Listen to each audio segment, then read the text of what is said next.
Hey guys, it's time for Breakthrough with Coach Lou. Coming to you live from Accelerate Life University, XLR8Life.com. Coach Lou will help you break through anything that's stopping you. Are you ready to get the motivation, the energy, the life, and all the success you really want and deserve? With no further ado, here's Coach Lou. What's up, guys? Good morning and welcome back to Breakthrough with Coach Lou. It is Monday morning. Yes, Monday morning, a beautiful Monday morning. And the title of today's show, the question is, it's actually a question, on the other side. And you might say, what exactly does this mean? On the other side of what? Is this a political show? Is this, one side or the other on, current events? No. Remember last week what we were talking about? We were talking about fear. Okay. What lies beyond fear? What's on the other side of fear? And you might be going, oh, cool. Now you've got my attention. Let me know in the chats if I've got your attention, guys. I've got all the chats pulled up this morning so I can see pretty much anywhere we're broadcasting for the most part. And if you ask a question and I don't see it on one of the chats I have pulled up, then I will answer it for you later. But the question is, what is on the other side? Are you on the other side of fear? Or are you still on the side where you're looking at fear going, I'm really scared of something. I'm nervous about something. Nervous is code for pure out fear. What is fear? False evidence that appears real. F everything and run, face everything and rise. I mean, fear has been one of those things that has had massive, and I mean massive amounts of analogies that tied to it. Some true, some false, some work, some don't. But the reality is at some point you're going to get the other side of fear unless you stay stuck. See, some people will tell you, everybody gets past their fears. No, some people don't. Some people never do get past their fears. There are people that are shut in their homes and are afraid to leave home. Okay, that's how drastic their fear is. There are people that have been stuck in dead-end jobs, never started a business, never had a relationship. Oh my God, can you imagine?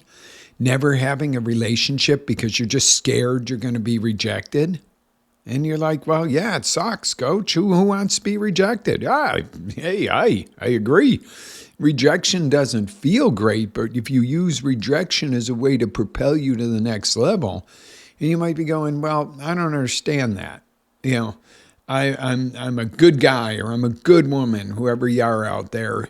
And, I met this person and I thought they were great too. And I asked them out and they shot me down. Okay, so what is the truth there? What is the real truth? Ask yourself that question in that scenario. What is the truth? Maybe they're married. Okay. Maybe it wasn't anything to do with you. It's just their ethics. They're in a marriage and they're happy.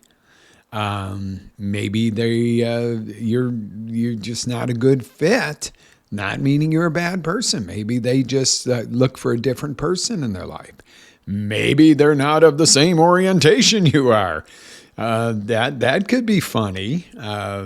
Been there, done that. I met a girl years ago. I was working in Rochester, New York, and she was working on another crew up there, and we were disassembling this hotel and liquidating it. And her and I were joking around, having fun, and got a couple of comments from people. Well, she don't talk to any guy.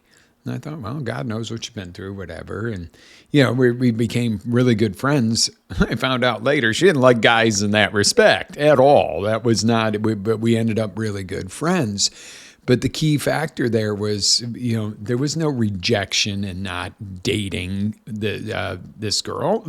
She had I wasn't her type at all. I mean, it was not even I like people with, more facial hair or less hair on their head or anything. It was literally, she liked other girls.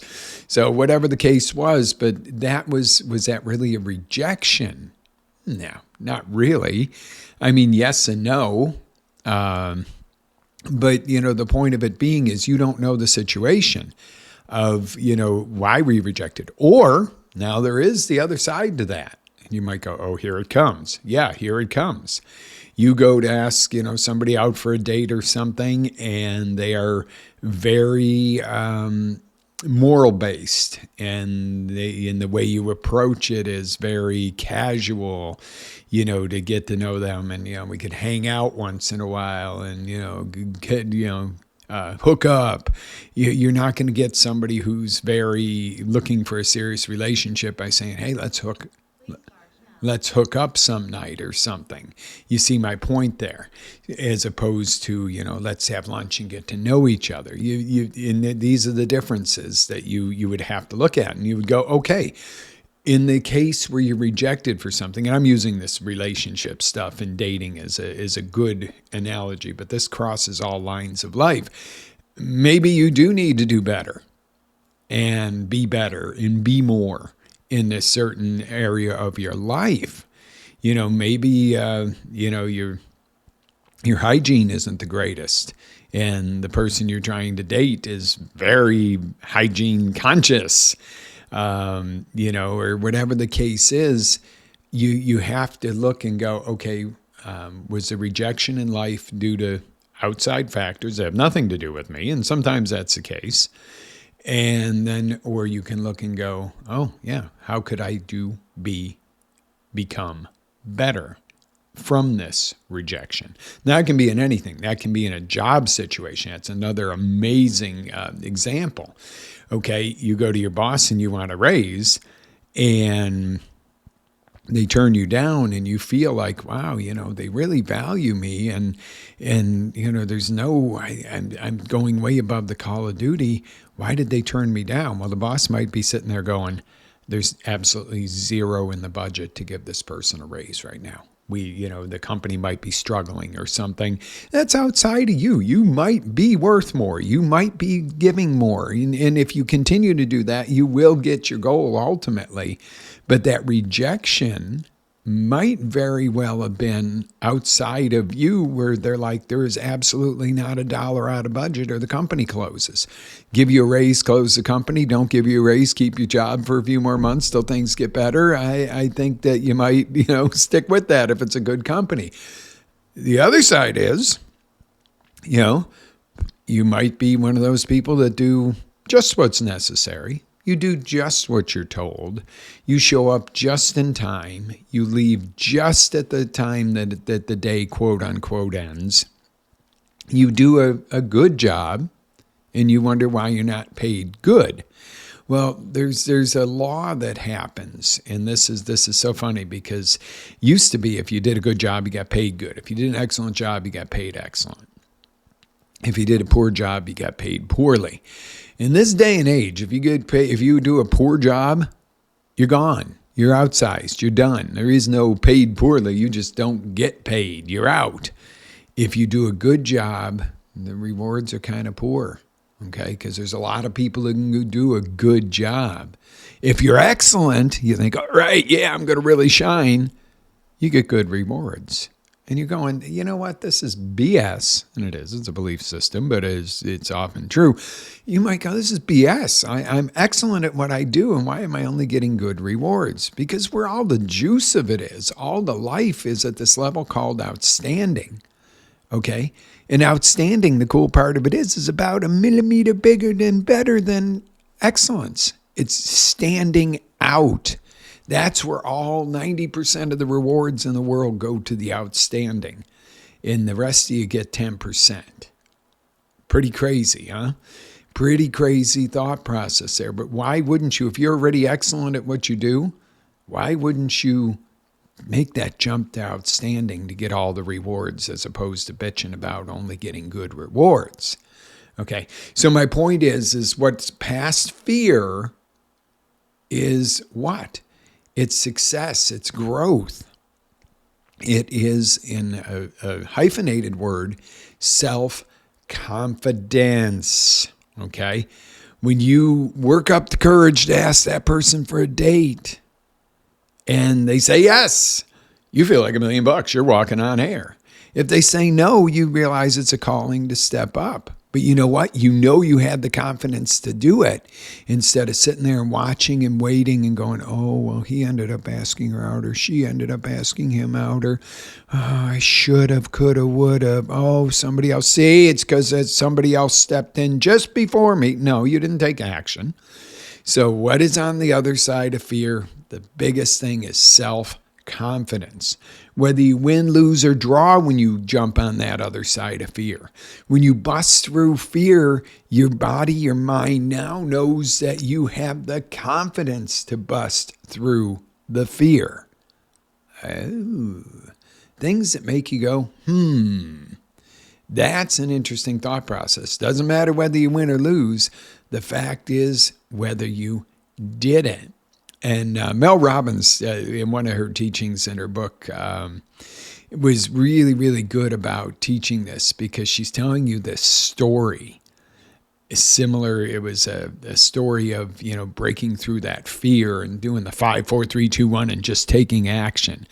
And she goes through this whole story and you're kind of rooting for the guy in the story and you're going, oh, yeah, do it. Yes, yeah, he's doing it. He's following through. And she stops right before the outcome. And you're like, well, I want to know what happened. Did he get the girl? Did he get the job? Whatever the example was. Did it? What? What do you mean you're not? And she said, that's irrelevant. He counted back 5 to 1 and took action. That was the only way he was either going to achieve what he was after or learn and grow. But he gained self-confidence because the next time he'll just go 5, 4, 3, 2, 1 and do it. Break through that fear. Okay? That's what this is about. Not every time you break through a fear are you going to win. Not every time is it going to come out like you want it to or you think it should. A lot of times it does, and a lot of times it comes out way better. Oh my God, there have been times I've been afraid of something. A roller coaster, for instance. Oh, I don't want to go on that. I don't want to go on that. I don't want to go on that. You get on it and you're like, oh, F, I'm going to die. Mother, You get to the bottom of it. You're like, let's go on again. What? You were, ready to do anything but run out of the theme park, hide, say you're going to throw up, something to get out of going on this thing. You were totally terrified of it and you're ready to go back on it again. Like, yeah, let's bring it on. What happened? 5 minutes before you were screaming like a little baby. And I'm scared. And then you want to go on again. See, because you broke through the fear. Okay? So say you wanted to ask somebody for a date and it went really, really well. Well, now you're not going to go, okay, I'm scared to ask again. You're going to go, wow, this is amazing. Whoo, baby. When are we doing this again? You don't have that fear of saying, when are we doing it again? You go in and talk to the boss about getting some more money or a promotion and you get more than you thought. Then you're like, what else can I do to grow with this company? You don't sit there and go, oh, I'll be afraid to talk to the boss again. Now you got an open communication. They appreciate you and boom, boom, boom, boom, boom. Your self-confidence is up. So your work gets better and things even get better and better and better. And maybe one day the boss comes in and says, it's time to do a little something here. Or here's a bonus, gift card from us or something. It takes away when you break through and get past the fear. If you're on the other side, what do you have? Self-confidence, okay? And that's even in educating yourself. And on this, because a lot of people thought, oh, God, this is going to be political this morning. Oh, we're talking sides. Yeah, right. But you know what? Sometimes you do that too. Sometimes you open up your eyes and you just go, you know what? I'm going to stop being pig-headed and walk with blinders on, and I'm going to go, what's real? What's not? What's really happening? What's happened that was wrong? Or what's happened that was right? Or what's happening that's right? Or what's happening that's wrong? And start to go, instead of going, I'm just one-sided, okay, a nickel, a dime, a quarter, a dollar coin, silver dollar, they have two sides. There's always two sides to everything. Now, when you flip it, one side's going to show up, Okay. And I'm not saying you make your political or job or career decisions or anything by flipping coins. But the reality is one side is up, one is down. When it's all said and done, it's the same coin. However, there might be a side that you might say, well, I'm a tails guy on coins, and I flipped it and it came up heads. What do I do? I'm going to pretend it's tails. No, it's heads. That reality just opened up and livened up, and your eyes are open. You see it's heads. You can't try to convince yourself it's tails. It's heads. Okay, and that's what I'd ask you to do in life. If you do have any of those political gut wrench moments of, well, I don't like this guy, or I don't like that girl, or I don't like this one, or I don't like that, well, just seek the truth. It's like that in anything. Seek the truth, and when the truth comes out, that's what builds your confidence. That's what truth gives you the confidence to go to the next level. It breaks you past the fear, whether it's in your political beliefs, whether it's in the decision to open a business or not, start a relationship or not. When you get past the fear, the one thing you're going to guarantee is you're going to have more self-confidence. Whether you made the right or wrong decision, you're still going to develop that decision-making muscle to get past the fear. And that's my whole point today. I'm not here to tell you how to do it, what to believe, when to believe it. I will tell you, if you decide you want something or you want to go for something, do the 5, 4, 3, 2, 1 countdown. And I wish the heck I could tell you I invented that, but no, Mel Robbins invented that, and she was brilliant with it. Or she devised it from somewhere. I don't know if she even invented it. Maybe she learned it from somebody, but that's not relevant. What's relevant is doing it. Using it. Use that 5-second rule and jump in. Go on the site, either CoachLou.com or XLR, the number 8life.com, and I actually have links to Mel's book on there. I'd love you to use my links because I am an affiliate, so I get a tiny little baby commission that helps me offset the costs of the show and so forth. But I'd love you to read Mel Robbins. The 5-second rule is amazing, and it goes right along with what we're talking about today, and that is getting past the fear and having an anchored in way to do it. Okay, there's two ways. You can do the 5, 4, 3, 2, 1, and there's scientific backing to this. That's why the 5-second rule works so well. That, if you don't make the decision or don't take the action on the decision within 5 seconds, your chances of taking action go down by like 90% on the 6th second. Okay, so you lose your momentum. You lose that in the moment decision making process. Okay, but you might not want to do 5, 4, 3, 2, 1. Before I go in the cold plunge, I go, I'm a force for God, I'm a force for good, and I do not negotiate. It takes about the same amount of time, 5 seconds, and on I do not negotiate, I'm in the plunge. Okay, simple. I don't screw around. I don't sit there and dip my toe in the cold plunge and go, oh, it's cold. Oh, do I got to do this? Let me walk around for 5 minutes. Let me psych myself up for it. Let me. No, what you're doing is you're talking yourself out of it. If you take nothing else out of the show this morning, when you go over that 5 seconds, when you're making a decision, okay, and I'm not saying somebody brings you a decision and you go, okay, 5, 4, 3, 2, 1, and decide. There may be research that goes into a business decision and so forth, but when the time to make the decision comes, you count back and you make a decision. I'm not saying be reckless where somebody goes, can I get $1 million raise? 5, 4, 3, 2, 1. Sure.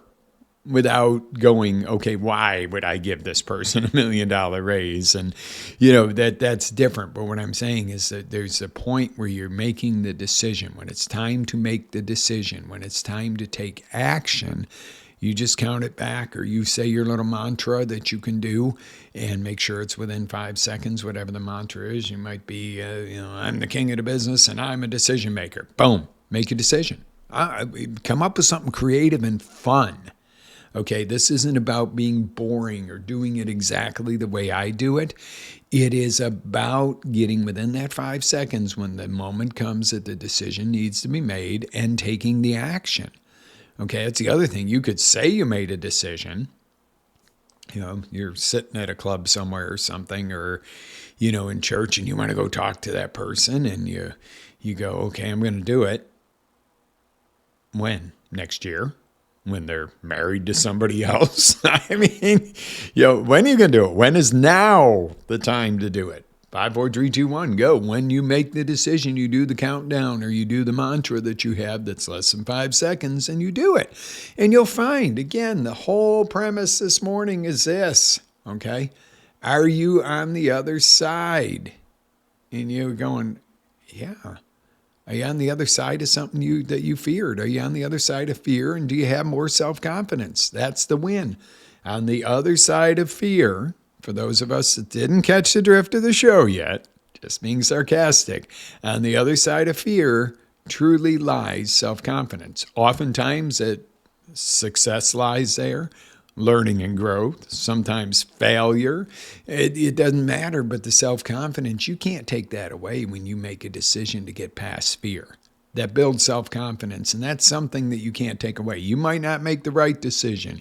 It might not come out the way you wanted. It might be a hell of a learning experience, or it might be the most amazing thing. It might be 10x better than you could ever imagine. Okay? The fact is, you're going to have more self-confidence the next time something fearful comes up. You're going to do the 5, 4, 3, 2, 1, bam, make a decision and go. Okay? Because one thing is for sure, and there was an old story about the general. There was this document, yay big. And for those of you just listening, it's about 6-inch, bigger, like a encyclopedia, dictionary thick, big old dictionary thick. That they need to make a decision on this military maneuver and stuff. And, this new general comes in and, he's like, got to make this decision. They've been working on it for 5 years. No one's made a decision. And he briefs through it, and young private's standing there, and he breezes through it and goes, "This is what we're going to do, gentlemen. Dismiss." Boom. And the kid is just like, what the hell? I've watched, people mulling over this. He says, he just got this document 24 hours ago. There's no way he's read the whole thing. So he gets up the courage and goes, "Sir, permission to speak freely." It's like, absolutely. He goes, "Not for anything, but it's a rather large document, and we've been working on it for 5 years trying to get somebody to make a decision, and you made a decision overnight." He said, "Young man, I'll tell you one thing." He said, "For 5 years, nobody's made a decision and nothing's happened." He said, "I made a decision and something's happening." He said, "We're going to find one of 2 things in the next however long it was." And I'm paraphrasing on that. He said, "We will find I've made the right decision and this will get a lot of traction and it'll do us a lot of good." He said, "Or we will find I have made the wrong decision and we will adjust accordingly. However, take this to the bank. If no decision was made, 5 more years in the future, we would be no further ahead and nothing would have happened. I will guarantee you that, or something bad will have happened." And what a lesson that is. Why don't we take that into this week, guys? I'm going to close up on that this morning. Think about that. If there's a decision you've been waiting to make and you're fearful of it, think of how much you've lost by not making the decision, how much has not occurred. Hey, if it's the right decision, it's life-changing. If it's a wrong decision, change how you go at it, okay? Either way, the only way you can lose is by not making a decision and not moving. So, 5-second rule. Go get the book by Mel Robbins. It's on Amazon, but go through my site, please, on that. We all work together. We're a community here. We're building stuff. We want to touch more lives. Let's work together. Yes, yes, and yes. All right, guys, live with faith, energy, passion. Always live your dreams. Ciao for now, and I will see you on the next roundabout. Have an absolutely amazing, and I mean amazing day. Ready to take it to the next level? Next level? Tune in to XLR8Life.com for our live shows, encore presentations, life-changing courses, and live coaching with Coach Lou himself. As Coach Lou always says, live with faith, energy, love, passion, and always live your dream.